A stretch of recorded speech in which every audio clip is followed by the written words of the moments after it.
Hello बच्चों, कैसे हो आप सब। मुझे पता है आप सबकी एग्जाम की प्रिपरेशन बिल्कुल अच्छी चल रही होगी।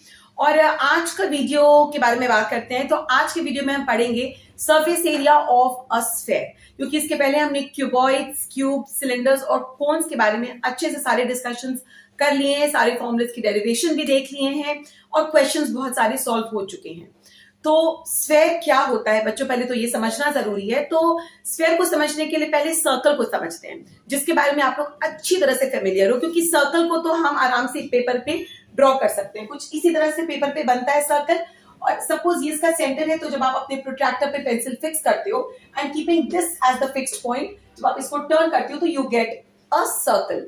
तो ये जो सर्कल का जो आप कोई भी पॉइंट लेते हो, so the distance between the center and any point which lies on the circumference of the circle, that remains the same, and that is called the radius of the circle, represented by small r या capital R।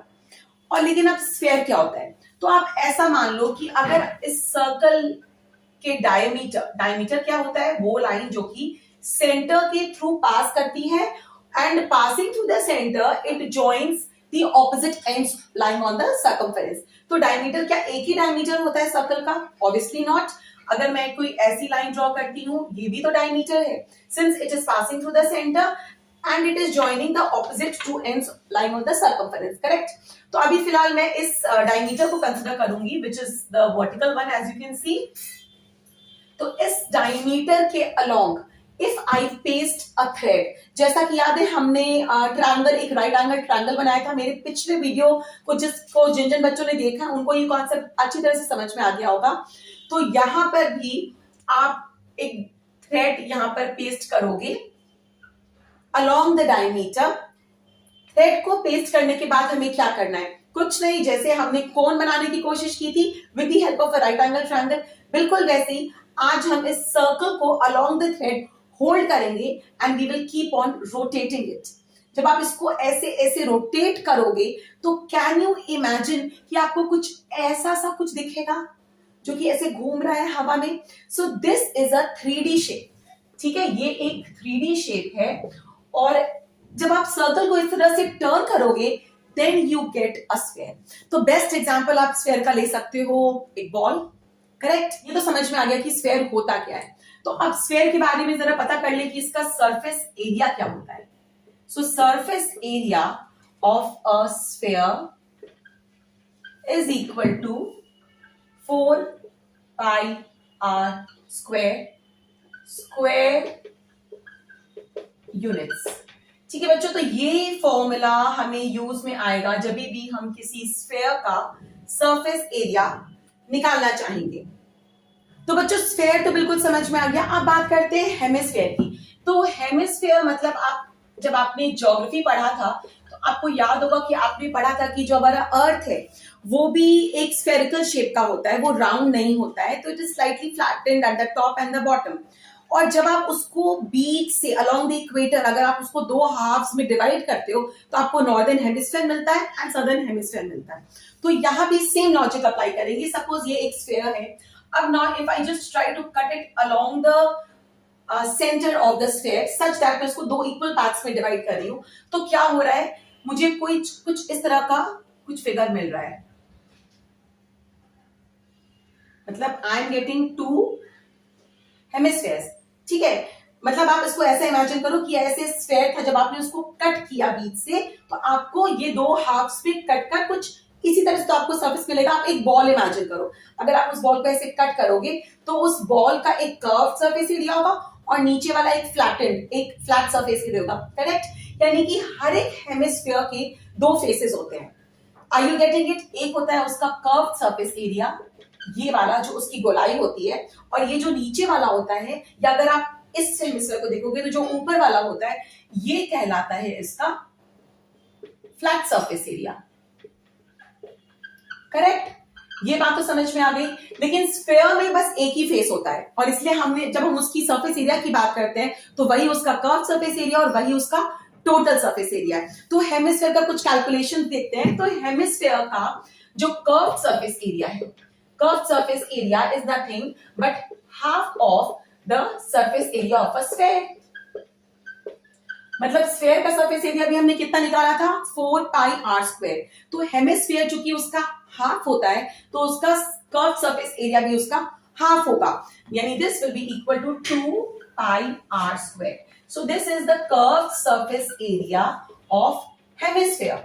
ठीक है, लेकिन बच्चों ये hemisphere में अभी मैंने आपको बताया कि इसमें एक फेस और होता है, तो उसका भी तो सरफेस एरिया निकालेंगे और उसको ऐड करके हमें मिलेगा टोटल सरफेस एरिया। तो ये वाला जो सरफेस एरिया होता है, so the flat surface area इसको लिख लेते हैं। So the flat surface area of a hemisphere. अब ये कैसा दिख रहा है, अगर मैं इसको ऊपर से देखूं तो ये मुझे एक सर्कल जैसा दिख रहा है, कंप्लीट सर्कल दिखेगा। अगर आप एक स्फेयर को काटोगे, उसका क्रॉस सेक्शन अगर लोगे, उसको ऊपर से ऑब्जर्व करोगे, so it will look exactly like a circle. और सर्कल का एरिया क्या होता है पाई आर स्क्वायर, यानी इसका फ्लैट सरफेस एरिया जो होगा that will be equal to pi r square. तो इससे I can easily say that the total surface area of a hemisphere is equal to 2 pi r square plus pi r square which is equal to 3 pi r square. तो बच्चों ये सारे फॉर्मूले आप लोगों की नोटबुक्स में अच्छी तरह से सजाकर लिख लेना, सो दैट एग्जाम्स टाइम पर कोई भी कंफ्यूजन नहीं होना चाहिए। And that's why I keep on telling कि प्रैक्टिस करते रहना बहुत जरूरी है। ठीक है, तो ये हो गया हमारा टीएसए ऑफ अ हेमिस्फीयर, ये है curve surface area of a hemisphere which is equal to 2 pi r square. समझ में आ गया? अब दो चार क्वेश्चन सॉल्व करते हैं, बस इसी कॉन्सेप्ट को लेकर ही क्वेश्चन चलेगा and then we will be done with all the surface area questions. तो पहला क्वेश्चन बोर्ड पे आ रहा है, दिस इज फ्रॉम एक्सरसाइज 13.4। तो बच्चों एक्सरसाइज 13.4 सॉल्व करेंगे, उसमें फर्स्ट क्वेश्चन आप लोग खुद करोगे। I am solving the second question का part 1 for you all which says find the surface area of a sphere of diameter 14 centimetre. ये पार्ट 1 है। तो डायमीटर मेरे को गिवन है solution. So the diameter is 14 centimetre, लेकिन हमें calculations में चाहिए होता है रेडियस, तो इसे यहीं पे निकाल लो, वी गेट 7 सेंटीमीटर। चलो सिंपल सा क्वेश्चन है, surface area of a sphere. अब स्फेयर में तो ना तो कुछ कर्व्ड होता है ना कुछ टोटल होता है, सब एक ही है, which is equal to 4 pi r square. और मैंने स्टार्टिंग में बोला था कि जब तक पाई की वैल्यू ना गिवन हो we have to take it as 22/7। जिन लोगों ने मेरा पहला वीडियो देख लिया है उनको ये बात पता चल गई होगी अब तक। चलिए अब हम इसको बस we need to solve it। This is 88 into 7।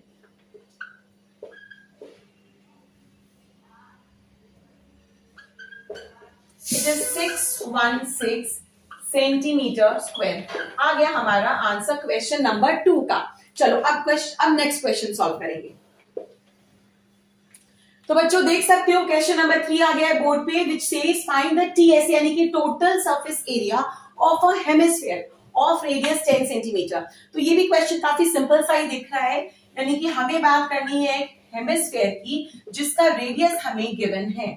ठीक है, अच्छा हेमिस्फीयर का टोटल सरफेस एरिया याद है ना, क्या बताया था कि जो कर्व सरफेस एरिया होता है वो तो 2 पाई आर स्क्वायर होता है, half of that of a sphere, और ये जो फ्लैट सरफेस एरिया होता है वो पाई आर स्क्वायर, यानी कि 2 pi r square plus pi r square. तो सीधे फॉर्मूला में सब्स्टिट्यूट करेंगे, total surface area of a hemisphere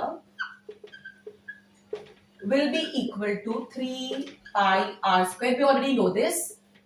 और यहां पर पाई की वैल्यू बच्चों दिए 3.14, तो आप 22/7 नहीं यूज कर सकते हो, सॉरी आपको बोलकर मैं भी वही कर रही हूं। 3.14 मल्टीप्लाइड बाई 10 into 10, करेक्ट। तो बच्चों 10 into 10 तो यहाँ पर 100 करेंगे तो ये सीधे जो डेसिमल है ये 2 प्लेसेस यहाँ पे राइट की तरफ शिफ्ट कर जाएगा। तो मेरा फाइनली जो मुझे कैलकुलेशन करना है that is 314 into 3 which is 942 centimetre square. तो ये आया मेरा क्वेश्चन नंबर 3 का आंसर। एंड आई होप कि बहुत इजी क्वेश्चन है, आराम से समझ में आ रहे होंगे। नेक्स्ट क्वेश्चन ट्राई करते हैं विच इज क्वेश्चन नंबर 4। तो बच्चों क्वेश्चन नंबर 4 बोल रहा है the radius of a spherical balloon. Spherical balloon मतलब बलून की तो अलग अलग शेप्स हो सकते हैं ना, हमने तो कई तरह के शेप्स देखे हैं बलून के, तो हम यहाँ पे एक स्फेरिकल बलून की बात कर रहे हैं, मतलब आपको स्फेयर से रिलेटेड कैलकुलेशंस करने हैं। So the radius of a spherical balloon increases from 7 centimeter to 14 centimeter as air is being pumped into it। यानी कि हम बलून में जब हवा भर रहे हैं तो बलून क्या हो रही है, धीरे धीरे बड़ी हो रही है। तो जब जब वो इतनी बड़ी थी लेट्स से, तो उसका रेडियस था 7 सेंटीमीटर। अब वो फूलकर और बड़ी हो गई है, तो उसका रेडियस बन चुका है उसका डबल 14 सेंटीमीटर। ठीक है, तो find the ratio of the surface areas of the balloon in the two cases. तो बच्चों पहले केस में, फर्स्ट केस में हमारा रेडियस क्या गिवन है, R1 इज 7 सेंटीमीटर, और हमें पता है कि surface area of a sphere क्या होता है 4 पाई r स्क्वायर। तो इस केस में रेडियस क्या, सरफेस एरिया क्या बन जाएगा 4 इंटू पाई इंटू 7 स्क्वायर। अभी हम सॉल्व कुछ नहीं करने वाले, क्योंकि हमें आंसर नहीं निकालना है, हमें रेशियो निकालनी है। रेशियो मतलब आपको एक डेटा को दूसरे डेटा से डिवाइड करना है। तो जब हम डिवाइड करेंगे तो कुछ क्वांटिटीज तो ऑटोमेटिकली कैंसिल हो जाएंगी। So we are going to take advantage of it. यहाँ पर मल्टीप्लाई करने की भूल मत करिएगा, you will end up wasting a lot of time. ठीक है, गलत नहीं होगा लेकिन टाइम बहुत चला जाएगा। सो this is my SA1। SA1 मतलब surface area of the first case. अब अगर सेकेंड केस की बात करूं तो सेकेंड केस में हमारा रेडियस हो चुका है 14 सेंटीमीटर। तो इस केस में जो सरफेस एरिया होगा वो क्या होगा 4 पाई इंटू 14 स्क्वायर। ठीक है, अब हमें रेशियो निकालना है of the surface area of the balloon in the two cases, यानी कि surface area 1 by surface area 2। Simple, इसको डिवाइड कर लेंगे 4 pi into 7 divided by 4 pi into 14। अब ये 4 पाई कैंसिल हो गया, 7 टू जा, और यहां भी 7 टू जा, विच इज इक्वल टू 1/4। हमारा रेशियो क्या आ गया 1:4। समझ में आया बच्चों? बिल्कुल समझ में आ गया है अच्छी तरह से। अब एक और क्वेश्चन कर लेते हैं, एंड आई थिंक यस अभी करेंगे, अभी 2-3 क्वेश्चंस और सॉल्व करना बाकी है, तो ध्यान लगाकर बैठे रहो, वीडियो को देखते रहो। तो बच्चों क्वेश्चन नंबर 5 है, a hemispherical bowl made of brass has inner diameter 10.5 centimetre.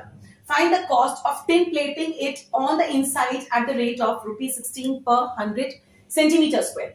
तो क्वेश्चन थोड़ा सा टेढ़ा दिख रहा होगा। अ हेमिस्फेरिकल बोल, बोल मतलब क्या, एक प्याला है ना, जैसे एक हेमिस्फेरिकल सा आप ऐसा एक बोल समझ लो, जैसे आप सूप का एक बोल समझ लो। तो अब ये जो बोल्स होते हैं इनकी ऑब्वियसली कुछ थिकनेस होती है ना, ऐसा तो नहीं है कि उसकी कोई थिकनेस ही नहीं है, कितना भी पतला बोल होगा उसकी कुछ ना कुछ तो थिकनेस है। तो हमें आउटर सरफेस पे tin plating नहीं करनी है, ठीक है, हमें इनसाइड सरफेस के, जो बोल का जो इनसाइड सरफेस है उस पे tin plating करनी है। तो उस पे tin plating करना है, और उसका रेट दिया है कि अगर हम 100 सेंटीमीटर स्क्वायर का tin plating करते हैं तो उसका कॉस्ट आता है 16। तो ऑब्वियसली कितना सरफेस एरिया है, कितना करना है हमें, तो हमको वो निकालना पड़ेगा। तो हमें निकालना है basically the inside surface area of this बोल, और इसका इनसाइड डायमीटर हमें पता है। तो आप पहले इसका निकालो इनसाइड रेडियस। ठीक है, स्टेप बाय स्टेप इसको समझने की कोशिश करेंगे। सो डायमीटर इज गिवन, इसका मतलब है कि इससे मैं बड़े आराम से निकाल लूंगी radius which is equal to 10.5/2। अभी इसको यही छोड़ देते हैं, कुछ कटपीट नहीं करेंगे।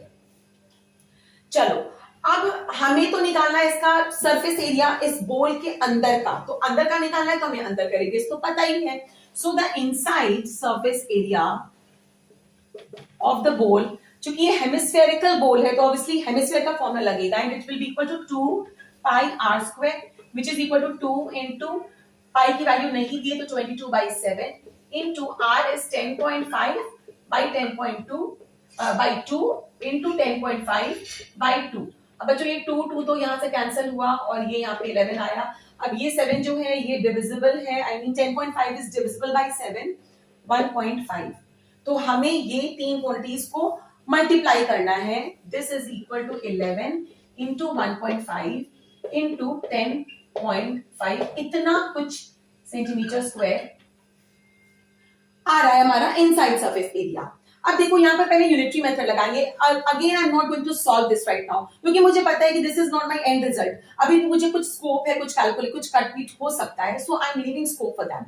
तो इस पोर्शन पे ध्यान दो कि रेट पता है हमें कि 100 centimetre square of plating cost ₹16। तो अगर मैं 1 सेंटीमीटर स्क्वायर ही प्लेट करूंगी तो ऑब्वियसली उसकी कॉस्ट कितनी होगी, कम हो जाएगी, करेक्ट, यानी 16/100 हो जाएगी। और मुझे करना है कुछ इतना, है ना, तो इसकी कॉस्ट कितनी होगी, ऑब्वियसली इसकी ज्यादा होगी, तो 16/100 मल्टीप्लाइड बाई 11 इंटू 1.5 इंटू 10.5। अब इसको पूरे को हमको करना है सॉल्व, और जब हम इसे सॉल्व कर लेंगे तो हमारा आ जाएगा आंसर। बस हटा के देखते हैं। तो ये देखो 3 और ये 2, अब ये 2 और ये 8, ठीक है, इतना तो हुआ। अब ये भी डेसिमल अगर मैं हटा दूं तो यहाँ पे आया 10, तो ये 5 से कैंसिल हुआ, ये 2 और ये भी 5 से जाएगा तो 21, ठीक है। अब ये देखो ये 2 और ये यहाँ पर हुआ 4, और 4 25 होता है 100, तो ये इतना आया। तो कुछ तो कैलकुलेशन हमारे रिड्यूस हो गए। अब ये नंबर्स जो हैं they are not divisible by, none of these numbers are getting cancelled, तो मेरा एंड रिजल्ट इज ऊपर है 11 इंटू 3 इंटू 21 डिवाइडेड बाई 25। अब ये काफी कम टीडीएस है, सो 33 इंटू 21 कितना होता है बच्चों, जल्दी जल्दी सॉल्व कर लो और मेरे को आंसर बताओ। ये होता है 693 डिवाइडेड बाई 25। तो इसको डिवाइड कर लेते हैं, ठीक है।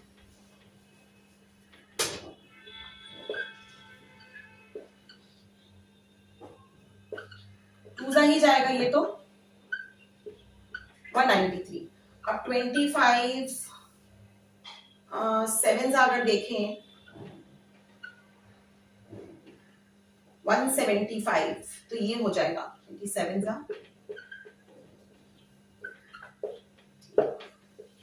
Again 7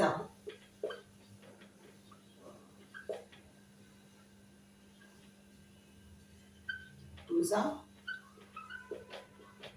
27.72 rupees. तो बच्चों ये आ गया हमारा आंसर 27.72 रुपीस, यानी इस हेमिस्फेरिकल बोल को के इनसाइड सरफेस को टिप प्लेटिंग करने में हमें लगेगा 27.72 रुपीस ओनली, करवा लेना। चलो नेक्स्ट क्वेश्चन है क्वेश्चन नंबर 8।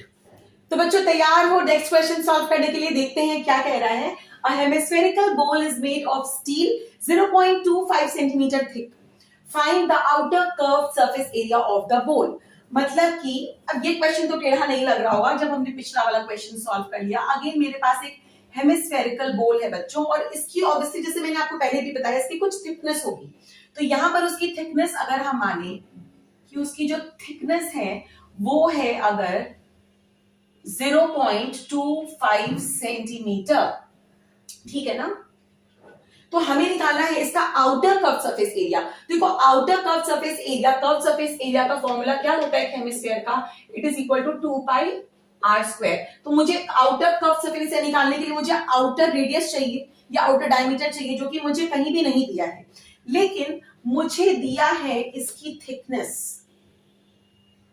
ओके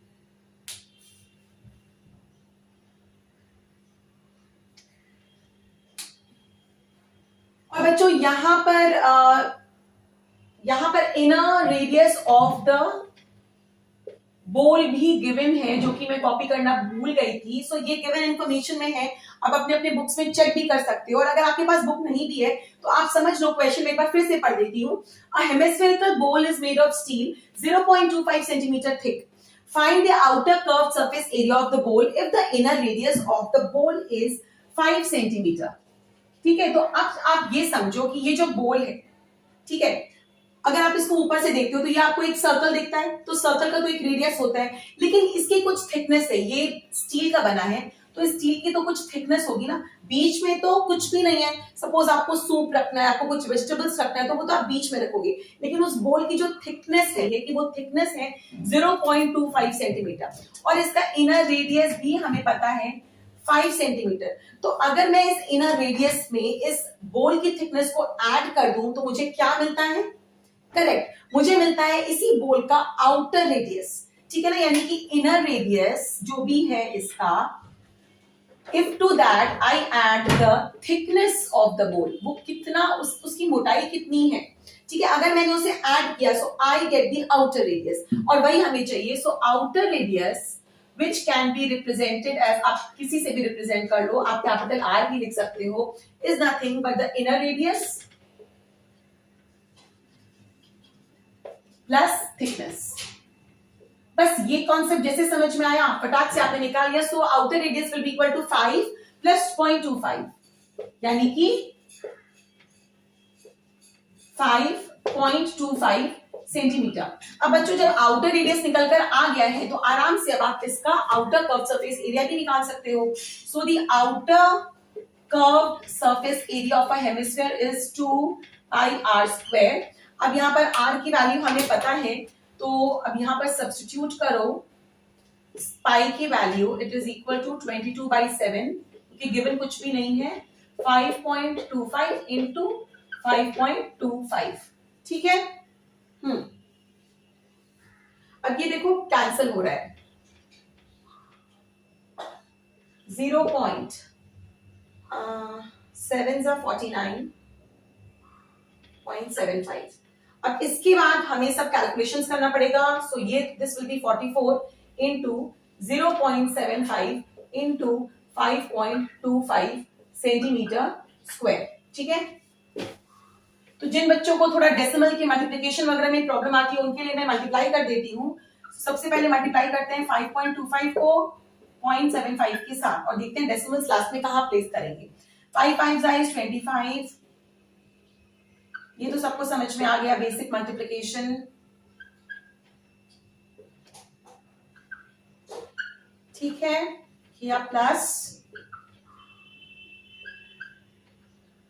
अब देखो इस डेसिमल के बाद कितने डिजिट्स हैं, 2, हमारे पास एक डेसिमल और है उसके बाद भी 2 डिजिट्स, यानी यहां पर मुझे 1 2 3 4 1 2 3 4 के बाद एक लगाना है डेसिमल। समझ में आ गई बात। तो ये मेरा आया 3.9375 मल्टीप्लाइड बाय 44। कहानी अभी खत्म नहीं हुई है बच्चों, अब 3 ये जो बड़ा सा नंबर आया है इसके साथ हम मल्टीप्लाई करेंगे 44 को और हम लाएंगे अपना मनपसंद आंसर। चलो जल्दी जल्दी मल्टीप्लाई कर लो, मल्टीप्लिकेशन इजी है क्योंकि ये जो नंबर इस लेयर में आएगी सेम नंबर आपको रिपीट करना है। चलो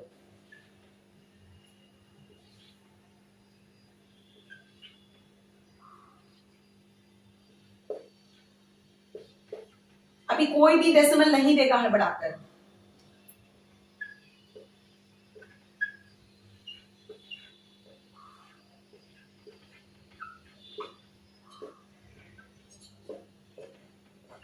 वन टू थ्री फोर, यानी मेरा आंसर है 173.25। क्या रहेगा यूनिट, अब ये 0 को ड्रॉप कर देंगे यहां पर। सो 173.25 centimetre square. So what is the outer curved surface area of the hemispherical ball? It is 173.25 centimeter square. आ गया आंसर। अब लास्ट क्वेश्चन इस एक्सरसाइज का। तो बच्चों क्वेश्चन नंबर 9 एक्सरसाइज 13.4 का देखते हैं क्या कह रहा है। A right circular cylinder just encloses a sphere of radius r, यानी कि एक स्फेयर है जिसकी रेडियस है r। आप ये बोलो तो ये भी r, ये भी तो रेडियस है तो ये भी r, ये भी तो रेडियस है, ये भी r, ठीक है। मैं ऐसा क्यों बोल रही हूँ आपको अभी समझ में आएगा। एक राइट सर्कुलर सिलेंडर है जिसके बारे में हम पढ़ चुके हैं ऑलरेडी। वो कुछ ऐसा है कि उसमें बस एक स्फीयर समहाउ फिट हो गया है, ठीक है। अब उसके पास स्पेस नहीं और मूव होने की। फाइंड, पहला है the surface area of the sphere. तो surface area of the sphere निकालना तो बहुत ही इजी है, हमको स्फीयर का रेडियस दे दिया और क्या चाहिए होता है बच्चों, तो surface area of the sphere. तो जल्दी से आप यूं ही बता दो orally, it will be equal to 4 pi r square. Very good, ठीक है। अब यहां पर आपके पास कोई यूनिट नहीं दी है तो आप भी इसको ऐसे नहीं छोड़ोगे, आप लिखोगे स्क्वायर यूनिट्स। स्क्वायर यूनिट्स यानी कि वो सेंटीमीटर स्क्वायर भी हो सकता है, वो मीटर स्क्वायर भी हो सकता है, वो कुछ भी हो सकता है, depending upon the unit of the radius.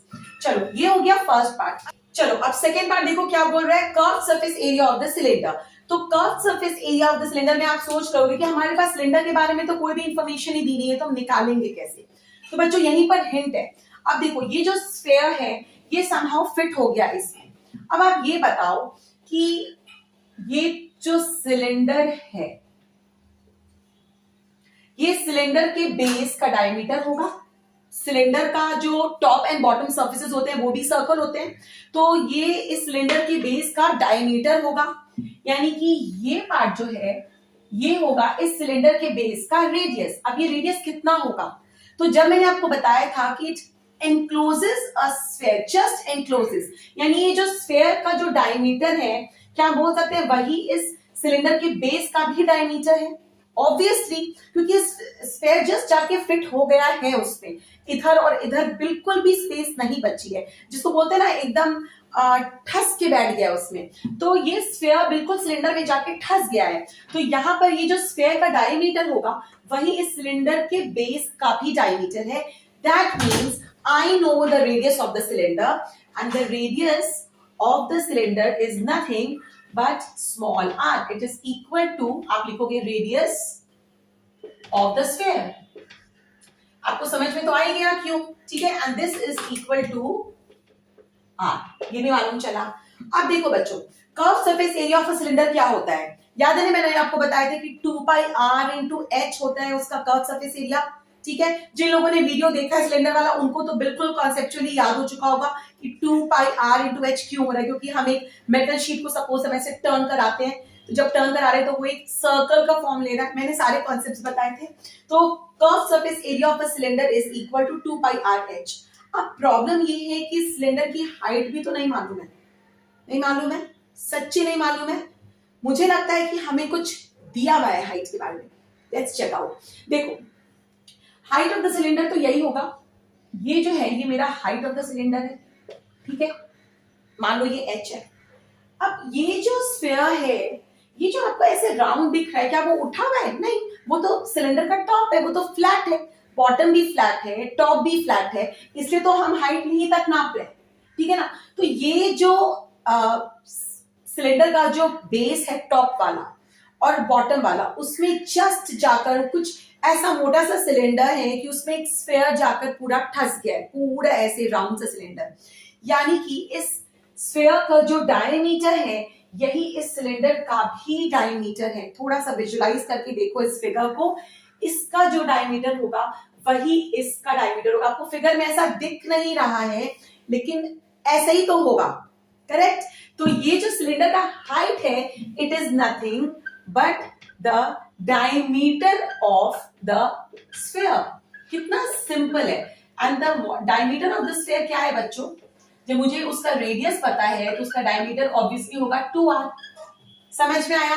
तो curve surface area of the cylinder कितना हो जाएगा, 2 pi r h। Value substitute कर दो, रेडियस की जगह तो r आएगा और हाइट की जगह आएगा 2r, which is equal to 4 pi r square units. समझ में आया था ना, बहुत ही इंटरेस्टिंग क्वेश्चन।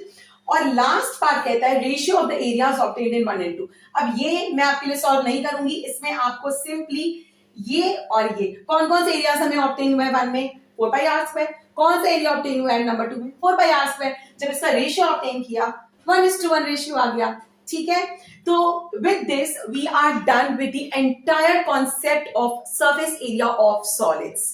आई होप ये video and the previously uploaded video जो कि इस टॉपिक पर बेस्ड थे, आप लोगों ने पूरा अच्छे से वॉच कर लिया है। Hoping that I am just ending today's video and will be meeting very soon. Till then take very very good care of yourselves.